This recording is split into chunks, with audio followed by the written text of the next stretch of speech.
Yeshaya, chapitre 37.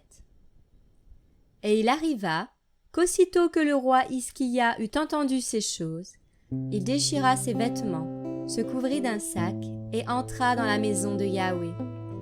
Puis il envoya Eliakim, chef de la maison du roi, et Shebna, le secrétaire, et les plus anciens des prêtres, couverts de sacs, vers Yeshaya, le prophète, fils d'Amoth.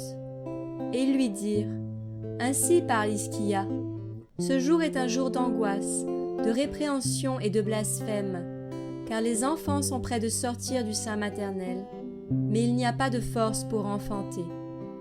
Peut-être que Yahweh, ton Élohim, aura entendu les paroles de Rabshaké, que le roi d'Assyrie, son seigneur, a envoyé pour insulter l'Élohim vivant, et qu'il le jugera pour les paroles que Yahweh, ton Élohim, a entendues. Fais monter une prière pour le reste qui se trouve encore.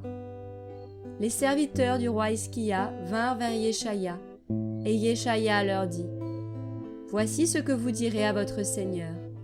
Ainsi parle Yahweh. N'aie pas peur face aux paroles que tu as entendues, par lesquelles les serviteurs du roi d'Assyrie m'ont blasphémé. Voici, je vais mettre en lui un esprit tel que, sur une nouvelle qu'il entendra, il retournera vers sa terre. Je le ferai tomber par l'épée sur sa terre. Rabshaké s'en retourna et trouva le roi d'Assyrie qui combattait contre Libna, car il avait appris qu'il était parti de Lachis. Alors il entendit dire sur Tirhaka, roi d'Éthiopie : Il est sorti pour te faire la guerre. Dès qu'il eut entendu cela, il envoya des messagers à Hiskia en leur disant : Vous parlerez ainsi à Hiskia, roi de Yehuda. Que ton Élohim, auquel tu te confies, ne te séduise pas en disant : Jérusalem ne sera pas livrée entre les mains du roi d'Assyrie. Voici, tu as appris ce que les rois d'Assyrie ont fait à toutes les terres, en les dévouant par interdit. Et toi tu serais délivré ? Les Élohim des nations que mes pères ont détruites, les ont-ils délivrés ? Gozan, Charan, Retsef et les fils d'Éden qui sont à Télassar. Où sont le roi de Hamath, le roi de Arpad, et le roi de la ville de Sepharvaïm, d'Ena et d'Iva ? Et quand Hiskia reçut les lettres de la main des messagers et les lut, il monta à la maison de Yahweh, et Hiskia les déploya devant Yahweh. Puis Hiskia fit sa prière à Yahweh. Yahweh Tsevaot, Elohim d'Israël, qui es assis entre les chérubins, c'est toi qui es le seul Elohim de tous les royaumes de la terre.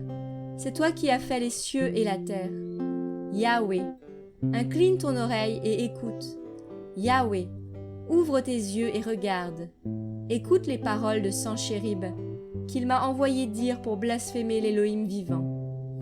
Il est vrai, Yahweh, que les rois d'Assyrie ont détruit toutes les terres et leurs propres terres, et qu'ils ont jeté dans le feu leurs Élohim. Mais ce n'étaient pas des Élohim. Ils n'étaient que l'œuvre des mains humaines, du bois et de la pierre. Voilà pourquoi ils les ont détruits. Maintenant, Yahweh, notre Élohim, sauve-nous de sa main, afin que tous les royaumes de la terre sachent que toi seul es Yahweh. Alors Yeshaya, fils d'Amoth, envoya dire à Hiskia : Ainsi parle Yahweh, l'Élohim d'Israël. J'ai entendu la prière que tu m'as faite au sujet de Sanchérib, roi d'Assyrie. Voici la parole que Yahweh a prononcée contre lui.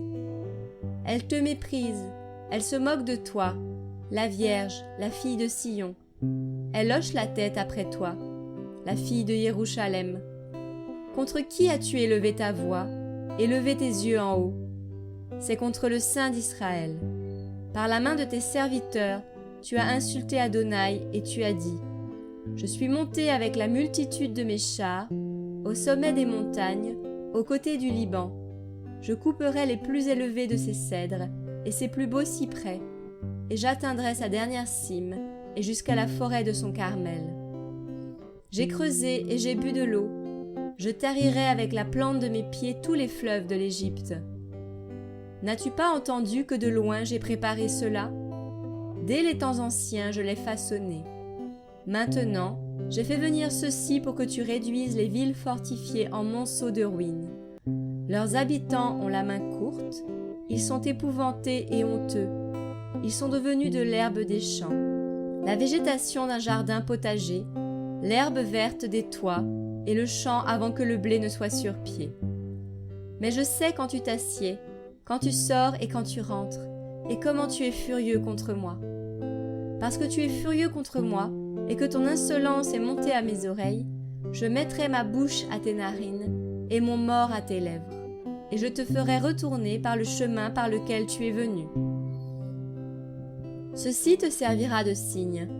On mangera cette année ce que les champs produisent d'eux-mêmes, et la deuxième année ce qui croîtra encore sans semer. Mais la troisième année vous sèmerez, vous moissonnerez, vous planterez des vignes et vous en mangerez le fruit.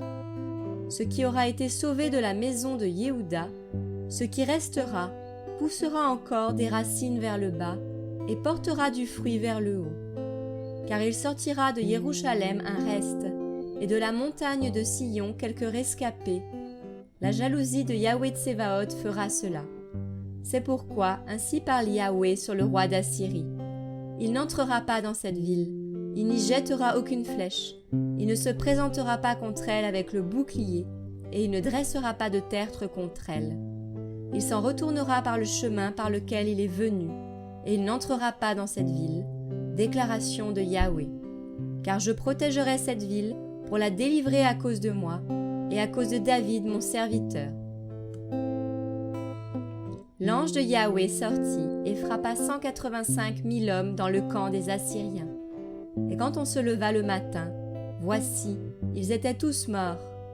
Alors Sanchérib, roi d'Assyrie, se retira, s'en alla et retourna pour résider à Ninive. Et il arriva qu'étant prosterné dans la maison de Nisroch, son Élohim, Adramélec et Charetser, ses fils, le tuèrent avec l'épée et s'enfuirent en terre d'Ararat. Et Esaradon, son fils, régna à sa place.